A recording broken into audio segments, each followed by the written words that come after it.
Yıllarca başımızın belası oldu çıktı arkadaş. Dolar sen kimsin ya? Sen kimsin arkadaş? Kimsin sen ya? Nankörsün sen ya. Dolar. Arkadaşım biz ne yaptık? Doları TL'ye çevirdik. Bakın geçmişte ne demişiz? Allah seni inandırsın. Bak ben inandıramıyorum. Allah seni inandırsın. Bizim çocuğun Star Wars koleksiyonu var. Kızımı alamadım. Ben Star Wars koleksiyonunu komple TL'ye çevirdim.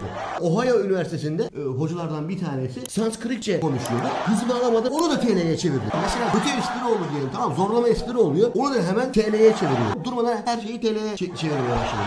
Ben de şey oldu, otomatik hale geldi. Bu çok güzel bir davranış şekli yani. Ya ben şimdi müşahede altındayım. Altına girdim. Müşahede altındayken de altını TL'ye çevirmeye başladım yani. Parayı kim buldu? Lidyalılar buldu. Lidya nerede? Türkiye'de. Yani demektir ki paranın kaynağı biziz arkadaş. İstediğimiz gibi paraya basarız biz. Dolarda basarız, euro da basarız. Hakkımız ya. Biz basalım, euro da basalım ya. Basmadan geçmeyelim ya. Basa basa tek tek sekerek gidelim ya. Basacağız abicim. İstediğimiz para biz bastıktan sonra yerli milli oluyor zaten değil mi?